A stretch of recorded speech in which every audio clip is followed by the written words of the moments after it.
Mga kaibigan, handa na ba kayong kilabutan sa isang kwentong puno ng misteryo at takot?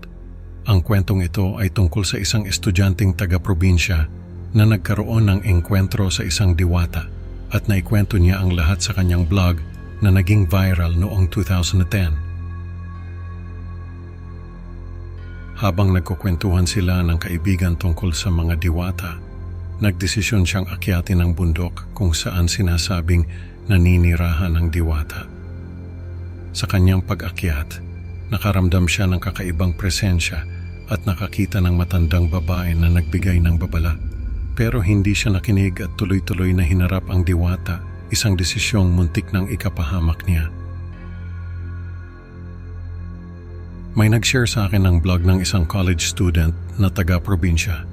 Ang sabi ay sikat na sikat daw ito sa kanila noong 2010.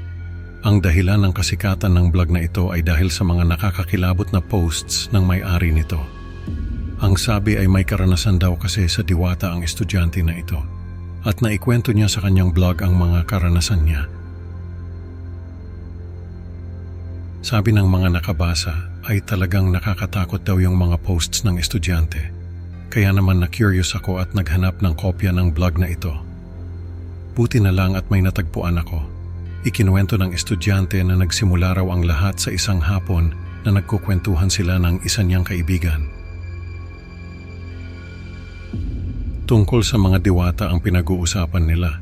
May nabanggit daw yung kaibigan niya na isang bundok sa probinsya nila na pinamumugaran daw ng isang diwata. Nakita raw ito ng tatay ng kaibigan niya habang nangangaso noong binata pa ito. Naengganyo raw yung estudyante na hanapin yung diwata. Kaya nagdesisyon siya na akyatin yung bundok sa hating gabi. Hindi raw siya natatakot dahil may dala naman siyang baril. Habang umaakyat daw siya ay may naririnig siyang bulong ng hangin. Parang tinatawag daw yung pangalan niya. Tapos ay may naamoy siyang sampagita.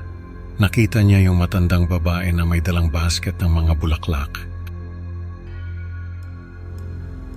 Nagulat daw yung matanda nung makita siya. Sabi raw nito ay hindi siya dapat naroon. Sabi pa ng matanda ay hindi niya dapat pinakikialaman ang mundo ng diwata. Pero hindi raw siya nakinig. Tinanong niya yung matanda kung saan niya makikita yung diwata. Pero hindi raw ito sumagot. Nagmamadali raw itong umalis at hinayaan na lang niya. Ang sabi ng estudyante ay hindi na raw siya magpapatumpik-tumpik pa at ikukuwento na niya ang nangyari sa pagkikita nila ng diwata. Marami raw ang nakapagsabi sa kanya na nakakatakot yung mga nauna niyang post. Kaya pasensya na lang daw dahil baka mas lalo silang matakot sa huling post na ito. Nakita raw niya yung diwata na nakaupo sa isang bato. Napakaganda raw nito. Pero nung makita siya ay nagalit ito. Sabi raw ng diwata ay walang karapatang pumasok sa bundok na iyon ang mga tao. Tinutok daw niya yung baril sa diwata at tinanong kung ano ang gagawin nito sa kanya. Natawa raw yung diwata at sinabing hindi siya masasaktan ng baril. Tapos ay nagbago yung anyo nito. Naging napakapangit daw ng diwata. Halos hindi na raw siya makagalaw sa sobrang takot. Pero kahit nanginginig na raw siya, ay tinutok pa rin niya yung baril sa diwata. Sabi raw niya ay wala siyang balak na saktan ito. Gusto lang daw niyang makita ang diwata. Nagmakaawa raw siya na huwag siyang saktan. Sabi raw ng diwata ay sa pagkakataong iyon ay patatawarin niya siya. Pero sa susunod na may aakyat pa sa bundok na iyon ay siguradong hindi na makakababa pa. Nagpasalamat daw siya sa diwata at dali-daling bumaba ng bundok. Nagbigay ng babala yung estudyante na huwag gagayahin ang ginawa niya dahil sa swerte lang daw talaga siya at nakaligtas. Yung blog na ito ay naging viral daw sa probinsya nila. Maraming natakot, lalo na yung mga kabataan. Kasi nga naman, kung totoo ang kwento ng estudyante na ito ay talagang nakakatakot, buti na lang at nakaligtas siya.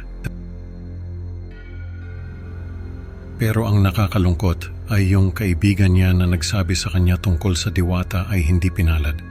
Namatay ito dahil sa isang aksidente. Mga kaibigan, Ang moral ng kwento ay huwag maging mapusok at makialam sa hindi mo naiintindihan. Ang estudyante ay swerteng nakaligtas, pero ang kaibigan niya ay hindi. Maraming salamat sa pakikinig. Huwag kalimutang mag-like at subscribe para sa mas marami pang nakakatakot na kwento. Can't wait to see you sa susunod na upload. Tandaan, minsan ang mga diwata ay nagmamasid lang sa dilim.